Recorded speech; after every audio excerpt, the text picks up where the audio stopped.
Today we're going to be building an extension to this retaining wall. This is a concrete Cinderblock retaining wall with a red brick cap. And as we're coming over here to this side of the yard, over the years, this property being about 70 years old, the erosion has brought the dirt on down. And so now off the end of the driveway, there's a very large hump where when it rains, because this is on a hill, the water's not able to escape the driveway, go around the house and into the backyard. So we're going to have to put a retaining wall across this section right here, and then we'll come in and excavate the dirt so we can get this dirt back down to the level of this driveway. Most of the time when you're doing cinder block, they'll put a layer of mortar mix right between the blocks as they stack them, and it actually kind of fuses the blocks together. And that would be the procedure you do if you were going to keep the blocks hollow. And so what I've done differently, because this is a lot harder to keep these blocks straight as you're going down your run, because you can't really shim them around and adjust them. So what I like to do is I do a dry stack instead. So this is a dry stack where there's no mortar mix in between the different blocks. And so instead, what we did was we went down and we fill the top cell so that it's all solid all the way down, and it makes the wall a lot stronger, and it's a lot easier to shim and adjust this thing and get it nice and straight, you know, without any tilt either direction, and it'll come out real nice. So one of the differences though is that we're going to come back and we're going to smear some stucco on the outside of this to kind of give it a nice texture, whereas if you were not going to come back and finish it off with the stucco, you'd probably want to have this mortar mix between the blocks so to kind of give it a little bit more of a finished look and doesn't have the gaps. First thing we're doing is we're going to dig a trench, and this is where our retaining wall is going to be, and we're going to put down a good foundation, and we're going to put down some concrete piers. I'll explain that just shortly. Then we'll come back with a tractor and excavate this ground area to get all the dirt back above the retaining wall. We've got our trench all dug now, where we're going to put our retaining wall. And one of the tricks that we do on these things is we took our postal diggers and we dug a deep hole right there, about 2.5 to 3 feet deep. And what we're going to do is we're going to stick this rebar down through it, and we're going to backfill it with concrete. And effectively what that's going to do is it's going to make a piling that goes way down deep into the ground. And it's going to keep the wall from getting tipped outward by the pressure of the dirt pushing against the back side of it. We got our Cushionline mixer here. This thing rocks. It can be 3 80-pound bags with one mix. What we did was we actually poured some concrete in the bottom of our trench here, and the concrete is probably about 3-4 inches thick. We ran a piece of rebar through the concrete we poured that's underneath these cinder blocks. We came and we positioned the cinder blocks on top of that wet concrete. While it was still wet, so we kind of shake the blocks around and they would kind of sink down into the wet concrete, and we could use a straight 2x4 to kind of adjust everything and use a level to make sure we got everything leveled this way and that way. Now certainly when you're using wet concrete, things will adjust a little bit as they're sitting there. Hey, we'll be back in a little over 60 seconds, and we're going to pause real quick to see if you need any eternal repair. You might say, eternal repair? What's that? Well, hey, consider your whole life. In all your life, have you ever told a lie before? I have, and I'm sure you have too. We all have. Also consider, have you ever stolen something, even no matter how small it was? I'm sure you have, and I have too. The whole point of where I'm going with this is those two rules, lying and stealing, those are 2 of the 10 commandments in the Bible, which define what sin is. So if you've broken even one of those rules, no matter how small it was, that means you've sinned, and we all have. The punishment for sin is going to hell, or eternal separation from God. The good news is Jesus Christ came to this earth. He didn't lie, he didn't steal, he didn't do all these crazy stuff that you and I've done. He was totally without sin. He was sacrificed on the cross for my personal sin and yours. He went to the grave. 3 days later, he defeated death, and now he sits beside the Father in heaven. The whole point of why he had to take that punishment on the cross was he was taking the punishment for your sin and for my sin. But it can only be accounted to you if through faith you believe in who he was, what he did, you submit to him as your Lord, and you repent. And when you do that, you can have eternal habitation with Jesus and the rest of the saints for eternity in heaven. You might be saying to yourself, hey, I'm a good person. Surely God wouldn't send me to hell for all the nice things I've done for people. But the truth of the matter is the Bible says, by grace you've been saved through faith, and that not of yourselves. It's a gift of God, not of works, lest any man or woman should boast. There is no amount of good work you can do to earn your righteousness before God. Only faith and trust in what Jesus has done for you on the cross.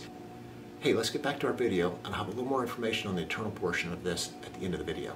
If you're having trouble getting your first row kind of straight, one of the tricks I sometimes do is just use your straight edge and get them perfectly straight on the face. We'll shovel a little bit of really wet cement into each of the cells, and when you start to pick them up, the cement kind of gushes out around the edge, and you use your straight edge and your level to make sure you got it just right, razor perfect. When you put the very first row in, you may have some discrepancies a little bit, left, right, forward, backwards.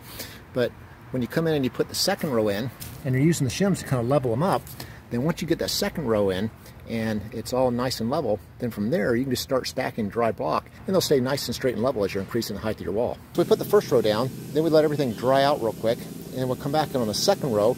We use shims to be able to make sure we got everything exactly perfect. Now it's time to go through and we're going to level up our block. So we're working on first this left and right tilt.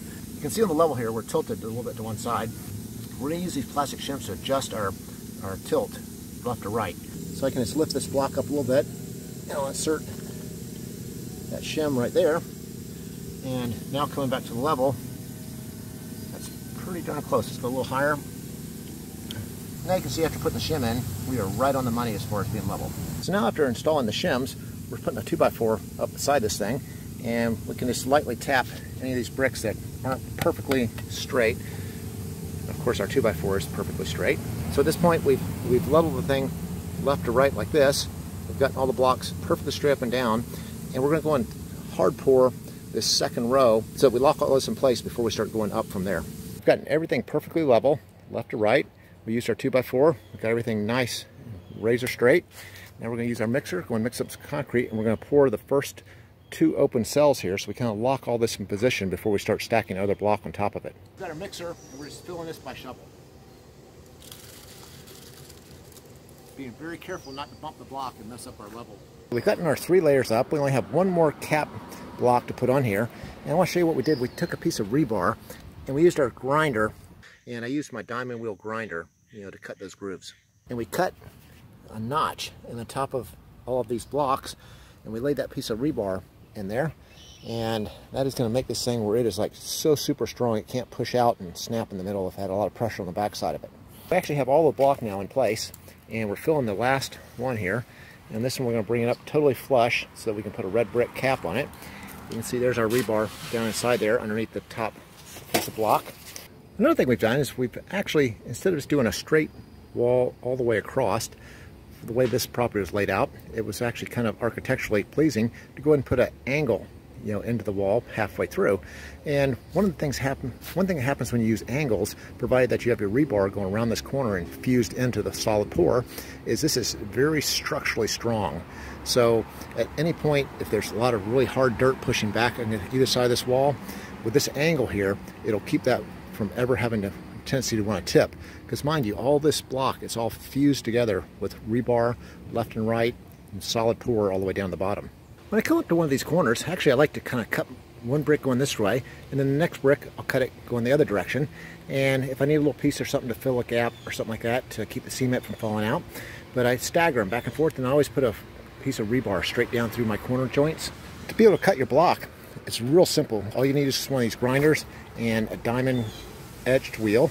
That blade is about $10 to $20 at Home Depot or Lowe's, and this thing will cut right through Cinderblock just like butter. Watch this.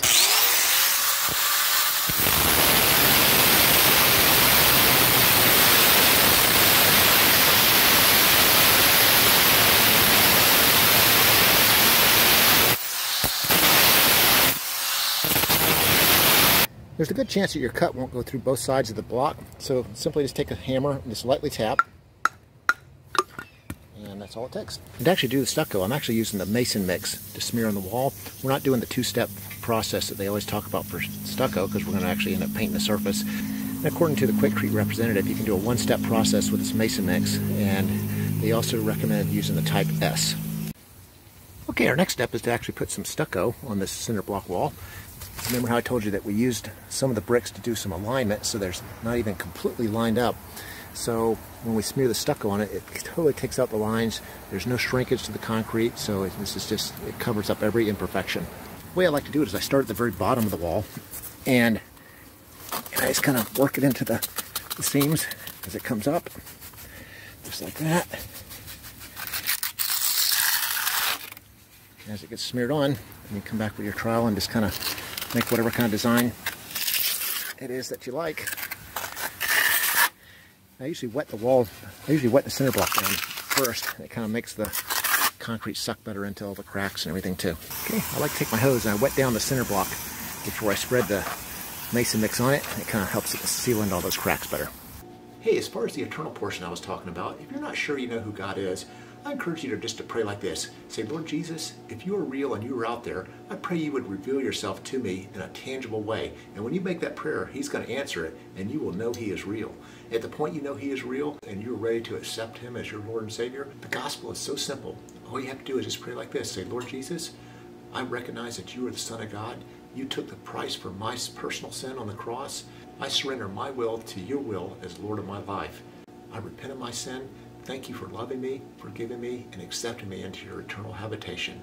That's just how simple it is. But the catch is that just saying those words won't do anything for you, only unless the heart believes the words that you're speaking.